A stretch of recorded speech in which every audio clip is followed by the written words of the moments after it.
And now we got one more round of spring seasonals. 7 shows left. Let's see what we roll next. It's going to be 6. Me and Roboco. Okay, this is a Shonen Jump gag series. I have no clue what to expect. Hopefully it's better than Mashal, I guess? Well, you know what? I gotta admit, I made it way further into that than I expected. But sadly not all the way through. I made it through 16 episodes of Me and Roboco, but these are also 3-minute episodes. So that's approximately, like, just over 2 full episodes of anime. Like regular TV anime. And, until the joke ran dry, it was actually, like, mildly funny. And, like, that bite-sized episode length it's like the perfect length. Because I think anything longer than, like, even a minute longer, and I think it really would have killed the show even faster. Because this is it's a gag manga from Shonen Jump that actually, even in its anime adaptation, has all of the Jump references in it. Like, at first I thought they were gonna, like, blow their whole load in the first episode, because they reference, like, 5 different Jump manga in the first episode, like Dragon Ball Z and One Piece and a whole bunch of other shit. But they are not consistent about it, but the references do keep coming, and I would say it's about 50-50 on whether the reference is actually, like, fitting of the moment and actually gets a decent laugh out of me, or it's just there to be a reference and it just, like, goes in one ear and out the other. That's a pretty good summary of Roboco in general. It's either, oh, that was kind of funny, I laughed a little bit, or I'm just completely zoned out staring through my TV screen instead of watching the jokes and laughing at them. Maybe if I wasn't binging this, I might finish it. Actually, no, because I don't think I could summon the energy to pull up an episode of Me and Roboco, like, later on, because it's just either all or nothing. If this was, like, one core, I would have, or not one core, but yeah, one core. If this was, like, one core, I would have finished it easily, but it's too many episodes. The joke's running out. And for a 3-minute gag anime, actually looks pretty decent. And again, I did like some of the jokes. I liked some of the way it subverts the typical Jump tropes. I like the way the characters aren't quite what you expect. But again, the jokes just kind of get stale as the series goes on. So if you, like, really like gag series, this one is for you. I don't think it's quite as funny as Gintama. Well, actually, I don't think it's nearly as funny as Gintama. Otherwise I would have finished it. But yeah, I don't hate this one, but I really just started zoning out in the last few episodes I watched, so we're just gonna move on. Alright, taking Roboco off the list. Come on, there we go. I got 5 more randoms. So let's see what we roll next. 4. Alice Gear Aegis Expansion. What a dumb fucking title. Let's give it a go. Okay. So it took me at least 3 minutes of screen time to figure out what the fuck was happening. And when I say, like, the first 3 minutes, I'm talking about episode 0, apparently, because that's just what came up first on High Dive. I don't know if it's just a special episode or something, but holy shit, I was so fucking confused for like 3 minutes. And then I was like, oh, it's a race. They're doing like a race. Did I miss that the first time? What the fuck?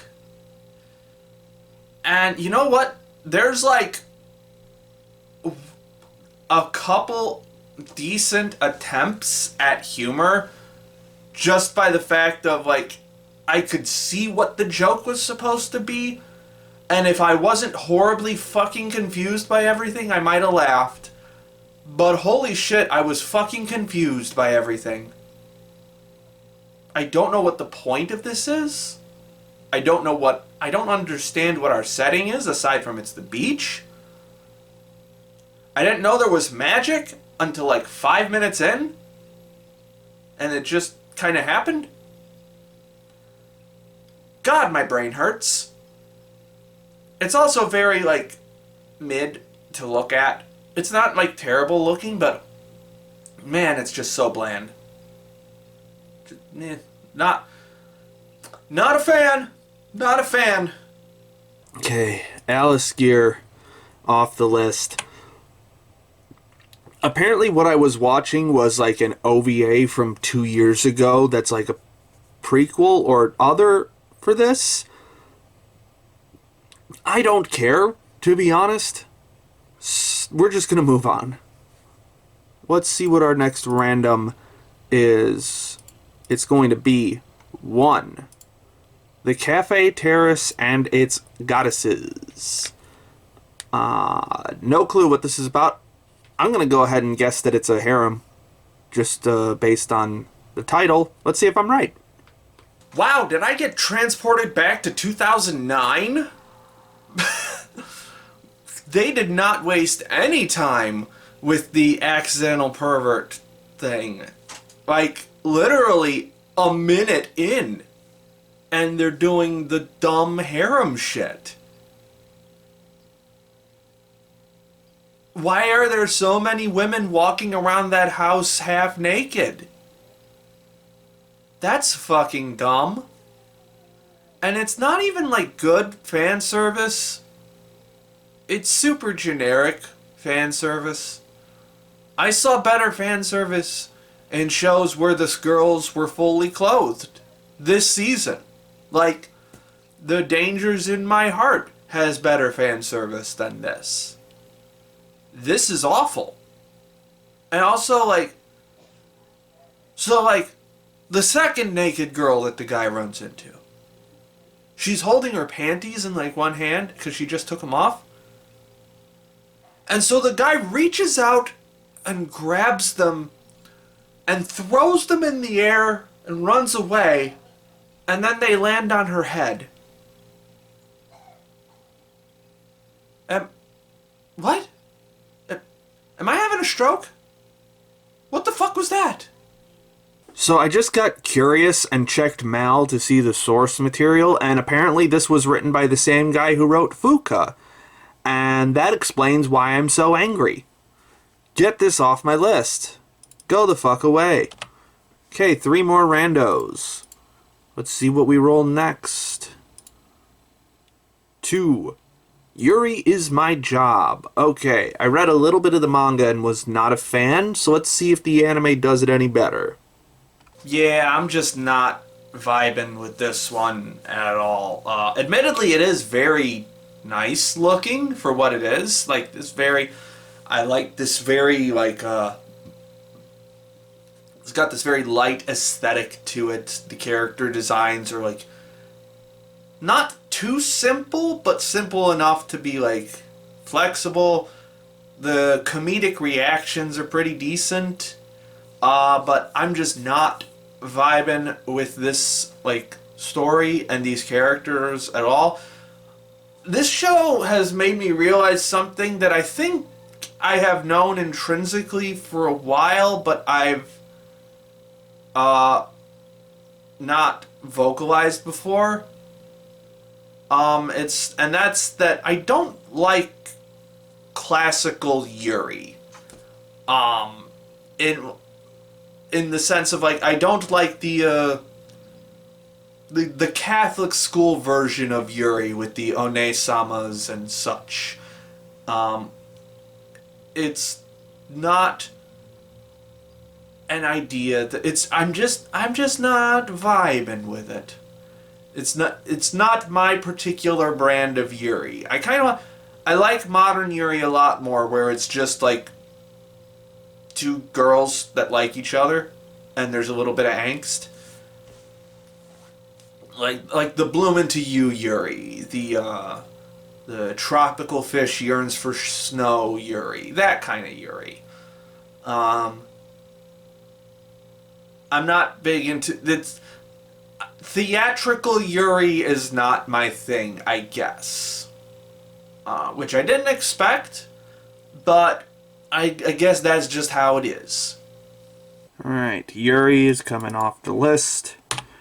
And you know what? I think we're just gonna ditch the random number generator at this point, because one of these has a lot higher chance of me dropping it early than the other. So we're gonna go with that one first and see if I enjoy The Legendary Hero is Dead.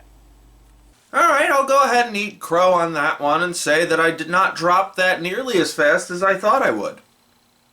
I mean, I still dropped it, but you know what? It made me laugh. I got a little over 2 episodes into The Legendary Hero is Dead.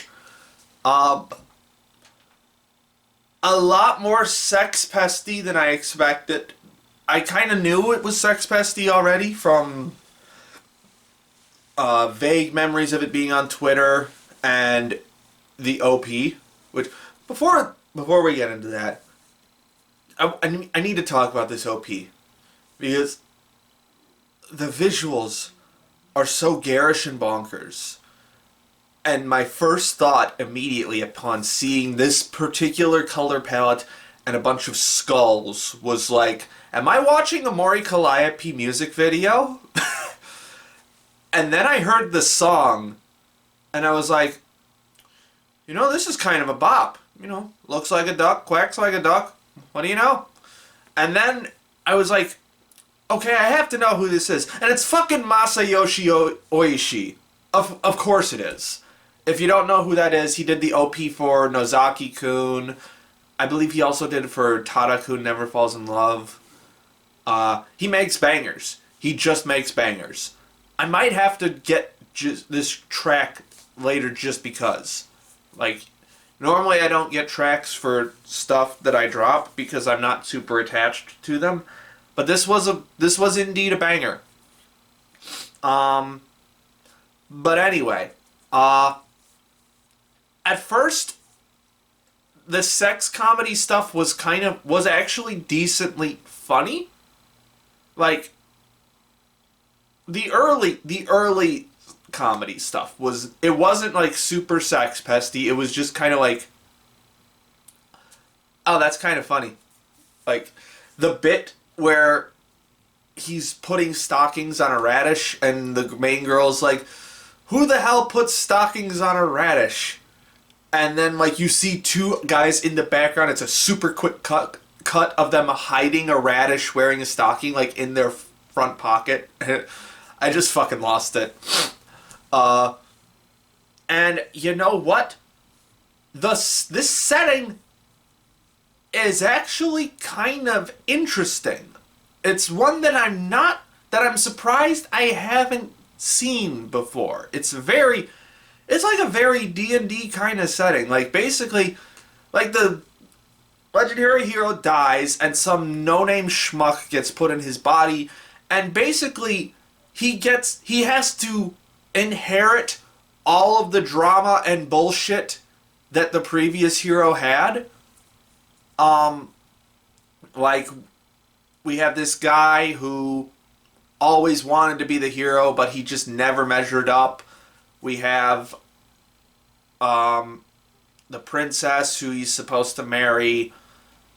That's a fun premise. And for at least, like, the first arc, I thought it was being handled pretty well. But then the sex pest stuff started getting, like, more and more sex pesty.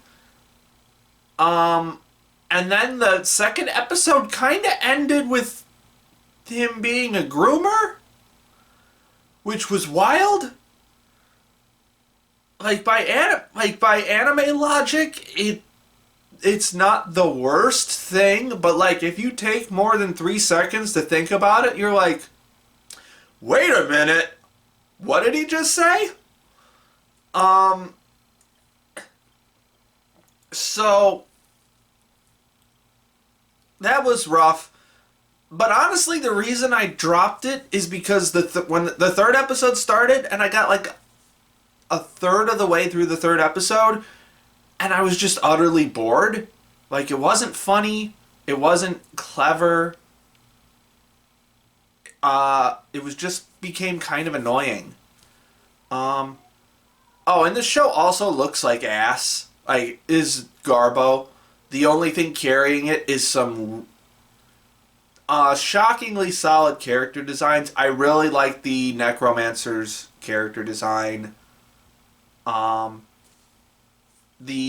the main hero character design, he looks a little like the original legendary hero has like that standard like baby face kind of look to him, but when the village dude inherits his body, he looks a little more grimy, a little more in terms of his face, he looks like a little more gritty and dirty and what's the word I'm looking for? Weaselly, sort of. And so it felt a little it felt pretty distinctive. So if this show had been a little less sex pesty but still keeping the sex comedy stuff, I think this would have been really fun. Also, if it had looked a little better, and also if it just didn't kind of fall off completely in the third episode, yeah, I have some ideas for my own story now, or at least a story that I might potentially write. Yeah, that's a shame. Alright, legendary hero coming off the list. Alright, and then only got 2 shows left, so the next one we're rolling into is Idolmaster Cinderella Girls U-149. Surprisingly, this is going to be my first Idolmaster show. I believe there is no continuity that I need for this, so let's jump in. Well, I made it farther in that than the other one, but still not quite far enough. I actually made it 7 episodes into Idolmaster Cinderella Girls U-149, I believe is the full title of that show. What got me that far in the show is that this is a pretty impeccable production. Like, there's nothing explosively cool about it aside from like 2 or 3 moments, but this is just a incredibly solid looking show. It's from the and when you look at the staff behind it, it's not hard to see why. The director is the same guy who did Mushoku Tensei, and the studio is Sai Games, which is those are the people who make like the Uma Musume anime. So, not that surprising that this show looks good and has a really good eye for just the way shots are framed, the mise-en-scène, the way the set looks, really strong character designs. They're not super explosively cool, but for what they are exactly what they need to be to look like cute idol characters. Yeah, that's definitely what carried me through most of this show. Just really solid production, really good directing. But what ended up losing me was that it's the content itself is... This isn't necessarily an insult per se, because I don't think this show is bad. If I were to finish it, it would come out to like a 6 out of 10 probably. But most of the scenarios are just too mundane, I guess. They are too simple and straightforward without a lot of like flair behind them. Not a lot of like it's not like drawing me in. These scenarios are not drawing me in per se. There are a few that I liked. Like I thought episode 4 was probably my favorite. Actually episode 1 was probably my favorite, but of the individual character episodes that I've seen so far, episode 4, the one with the rich girl, Momoka, was probably my favorite, the bungee jumping one. And there's nothing particularly wrong with the characterization either. They're all very distinctive characters. They have very believable problems that they need to sort through. And I think the producer character is a really fun, like, what's the word I'm looking for? Just a fun tool to lead them towards the solutions for their problems. It's just not that engaging, I guess, for me. This is another one of those shows where it's like, I see the appeal, I see why people like this, I just don't, because it is too...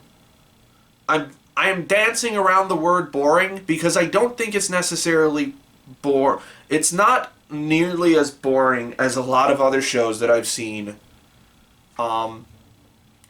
It's not boring for lack of something. It's not boring for lack of characterization or boring for lack of good shot composition or anything like that. It's just that the fundamental story is just too plain for my liking. I'm sure there are some hidden depths to it that I'm not seeing in some areas, but it's just not jumping out at me. And I just don't feel like wasting another 2 hours on something that I'm probably not going to change my opinion about. Although I will say the last episode that I watched, episode 7, probably had my favorite like music moment in it, where Koharu gets lost and she has this weird Snow White Cinderella moment as her music video.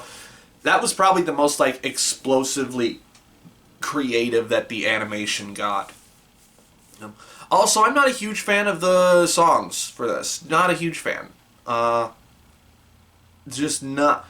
I think I've already said this before, but I'm not typically a fan of like idol music. Like Love Live is kind of the exception there. Maybe I'll find some that I like at some point besides Love Live. And a little bit of a Vinland Saga. A little bit of that. But outside of that, it's not the most appealing music to me. So I'm just gonna move on to something else. Alright. IMAS is off the list. One show left from the spring season. Vinland Saga Season 2. It's time for Farmland Saga. Let's fucking go. Oh, boy. That really took me through the loop, man. I just finished up all of Vinland Saga Season 2, also known as Farmland Saga, also known as the Slave Arc, I guess. I am up to date on the manga, and it's been a very long time since I read these particular chapters, but man, it still hits just as hard.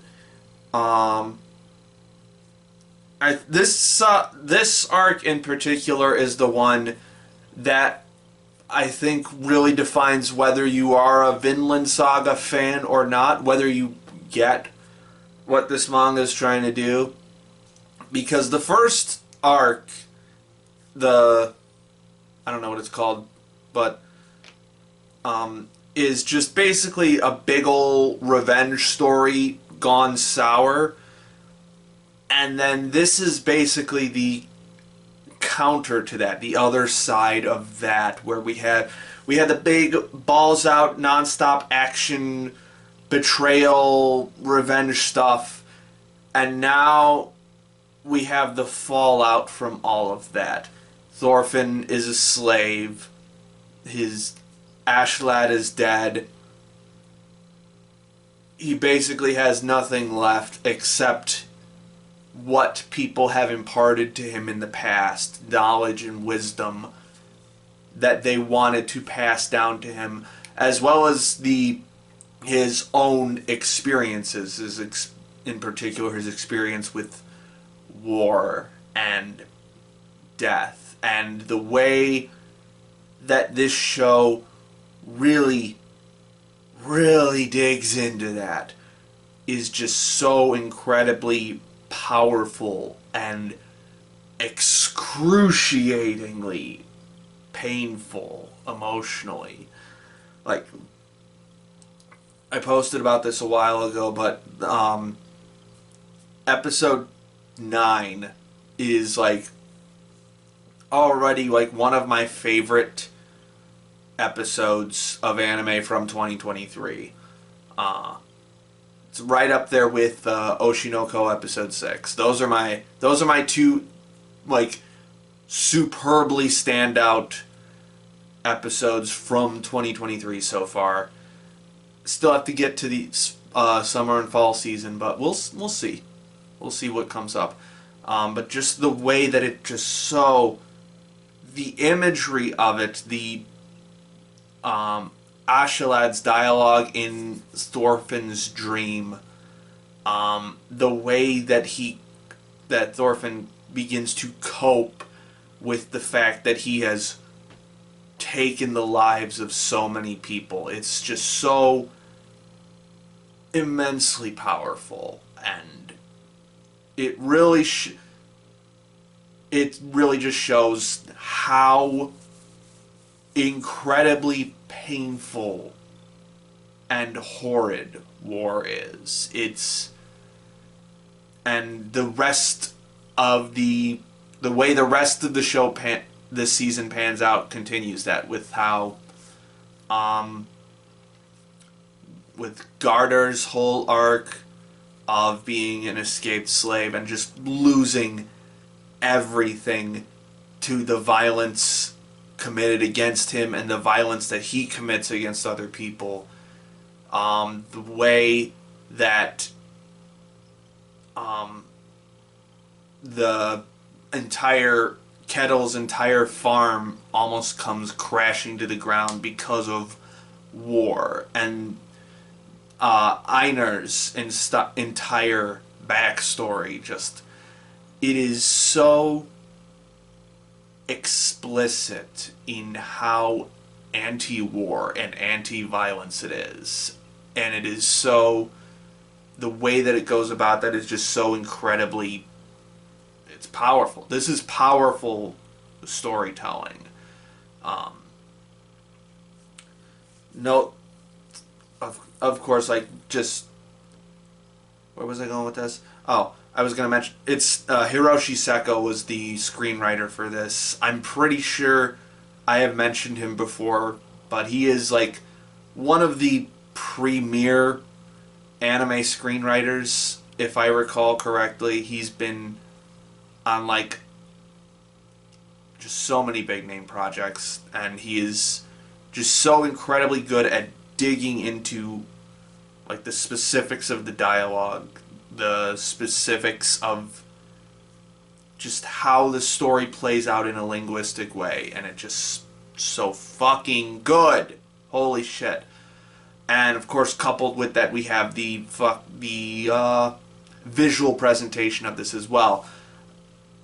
Now, I will say this is definitely a very hit and miss season, but the hits, like visually, the hits are just so incredible. The lighting, the color design, just these incredibly beautiful, picturesque moments that highlight the beauty of the world around them, the terror of war, the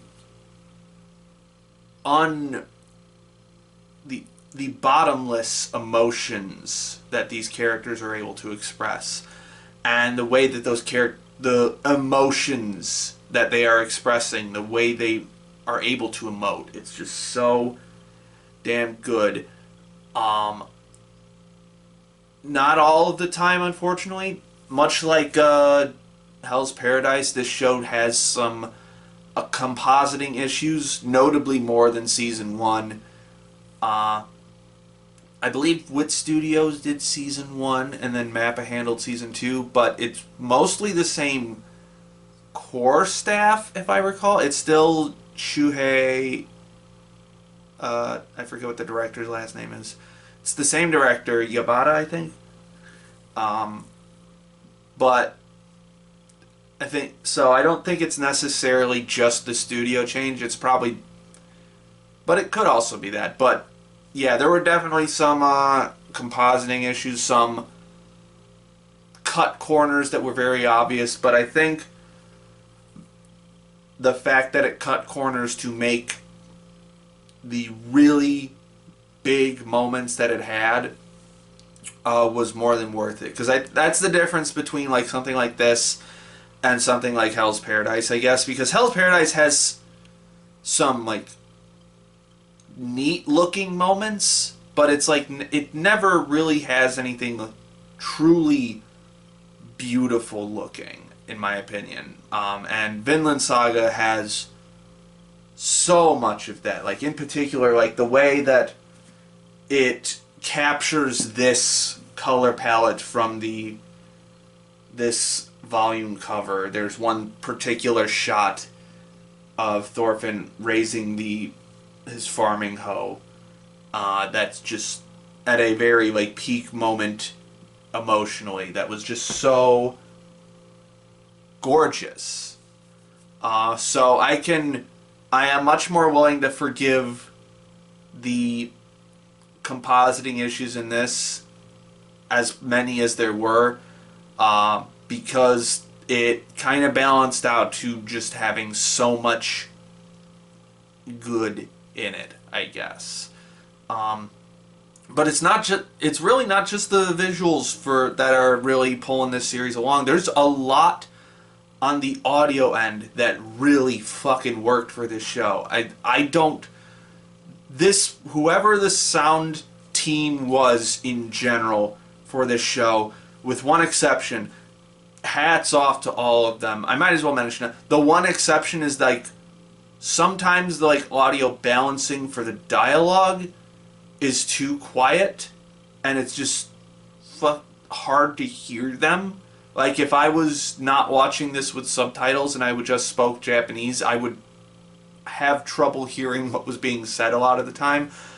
But aside from that, the voice acting itself was so fucking good. I don't bring up like good voice acting enough in this, mostly because it's like a lot of voice acting is good, but we don't get a lot of like I haven't seen a lot of the big standout voice acting moments this year outside of a few select shows, but man, some fucking powerful performances this year, especially in episode 9, the back and forth between Uemura and Uchida as Thorfinn and Ashalad. I forget who it was who plays Arnade. I'm gonna butcher a bunch of these names. Arnade, the slave. Her voice actress was just so good at expressing that deep sadness that she has. But I have this thing with anime crying where a lot of the time anime crying feels obviously fake to me. Like it doesn't feel like they're really expressing that sad emotion. Definitely not the case here. The way that these characters bawl, the way that they sob, this unbearable sadness that they have is just so present in the voice, just the voice acting, and then complemented again by the strong visual presentation. I cannot I cannot praise these voice actors enough for just really knocking it out of the fucking park. Along with the soundtrack as well. Like, this is it's by a composer I'm not super familiar with. It's again, I forgot his name, but he was also the Tokyo Ghoul soundtrack composer, which makes sense because Tokyo Ghoul also had a really beautiful soundtrack. In fact, that was probably the one thing about season 2 that I liked, or Route A, I guess I should say. But there was also, like, the battle tracks are hype, the emotional tracks, the light somber piano stuff was just so good. And then there was this one big, like, swelling string track that it's not quite the same, but it sounds almost exactly like a track from Halo 2. I believe it's called Unforgotten. I'll have to look up what the track is called in Vinland Saga just to compare them, but it's just like immediately, like, I played Halo 2 so much growing up, all the Halos I played so much growing up, that, like, as soon as that track hit, it just, like, clicked in my head. I'm like, that's the Halo sound. What is this? But it's slightly different. But I think that sound was just so perfect for the moments that it was being used in. Just incredibly strong soundtrack placement. I'm just kind of all over the place with this. How long did it take me to binge this? I think I binged this show in like 2 days. So, all my thoughts are condensed together. But yeah, this was definitely I knew going into this one that there was definitely going to be less combat, but the moments where it did have combat were still pretty dang solid. Crunchyroll, unfortunately, still has the censored one up. I don't know if there is an uncensored version yet, or if there will be an uncensored version, but the Crunchyroll version has the black smears all over the gore. But the fact that there is black smears all over everything tells me that there is at least good gore in this, I guess.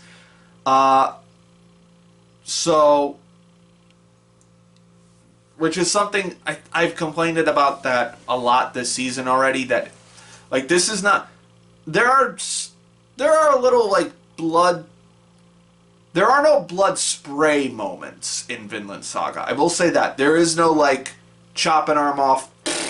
There's none of that. It's, like, you chop an arm off and just, like, a splash of blood goes somewhere. So I think it's a perfect mix between, like, realistic...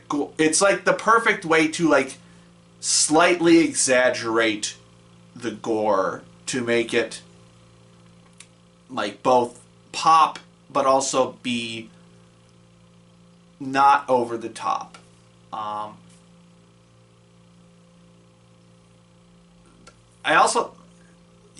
There wasn't like a particular battle moment that really stood out to me, except for, oddly enough, this one shot. It's like in either episode 20 or 21, where this character Badger is, like, swinging at someone, and I think he's already lost his hand, and, like, it's like a wide shot of him facing off against someone, and it's just so deep. The choreography is just so detailed and, like, fluid that it really struck me. It just looked really cool.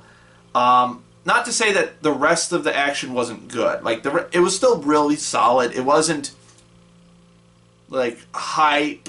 I can't wait to see everybody get bloodied up. Because that's not the point of this season. The point of this season is to be like, hey, this war thing is fucking terrible. The way that these men just seek out blood and violence is not fucking good. And we're going to make... So these action scenes are not going to be hype. They're not going to be awesome. They're going to be fight scenes. People are going to fucking die. Brutally. So now that I say it out loud, I'm actually kind of happy there weren't a lot of like big hype action moments. Like the most hype moments were like the more metaphorical, like abstract scenes. Again, like the stuff in like episode 9 in the Thorfinn's dream sequence. Because battle is not something to get hyped about in this, especially in this world. Obviously, in our world too, it's not good to get hyped to go into a battle, because that just further perpetuates the violence and makes it okay.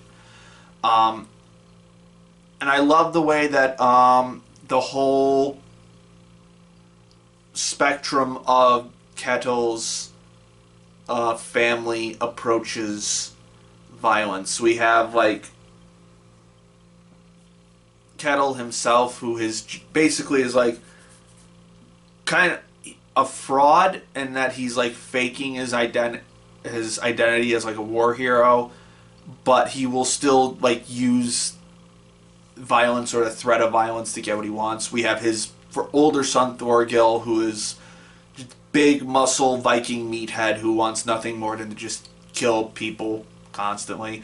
And we have Olmar, who I forgot how complex a character he is in this. Like most of the season he is just this sniveling little wretch of a man who just wants to prove himself. He wants to prove that he's a man, that he's strong enough to take on anyone. And then he just, as the violence is just constantly shoved into his face, he realizes that that's not what being a man is. And that being a man is to... Sometimes it's to shut up and not engage in violence so that you don't drag hundreds of people down with you. So I thought that was I forgot how good a character moment he has in this. The way that he just grows very quickly. He is forced to grow very quickly over the course of this series. Yeah. So many solid characters in this. Gardar's basically futile struggle was so damn heartbreaking. His death scene, it was so drawn out but so incredibly well written and well shot that I just rolled with it the entire time, because it takes him like the course of basically an entire episode to die, and he just comes off as this so incredibly sympathetic character that you just feel so horrible for, because he's a slave who was getting treated like shit, and you know what? Yeah, he might have been well within his right to kill his slave master. But that doesn't help anyone, I guess. It's so immense. That's the one part of this series where I'm like, maybe I slightly disagree with this full pacifist policy, because again, I'm from the US, where slavery has a very different connotation here than it does in other parts of the world. So who knows? But just the way that Gardar's struggle is just portrayed as utterly futile, and yet he is still constantly fighting tooth and nail right to the very end, is just so tragic and just emotionally exhausting. This was an emotionally exhausting season, I guess is the best way to put this. And until the very end, when we finally get Thorfinn finally returns home and we get that big happy reunion finally before he sets off to for the next arc to gather people to go settle Vinland. Yeah, Vinland Saga is still really good. To be honest, if this season had not been quite as inconsistent with its animation, I could definitely see myself giving this season like a 10. Because it's so goddamn good what it does with its character writing, with its themes, with its audio presentation. So it's definitely going to be up there for me. I don't think this is not quite a 10, but it's pretty damn close. Alright, Vinland Saga Season 2 is complete. And we're going to scroll way up here. We finally have something I can add from the spring season into the favorites realm. And, I'm going to say it's a light 9, but just barely on the light side. That was so goddamn good. And that brings us to the end of the spring season. So, at the end of that, we are up to 34 shows that I have completed from 2023 so far. If you take out the 4 movies from the fall season, that means from winter and spring combined, I have finished 30 anime. And we still got a whole fucking lot to go. So until then, yeah, next is going to be the summer season after I blaze through some of more backlog stuff. But until then, my name is Ember, and I'll see you next time.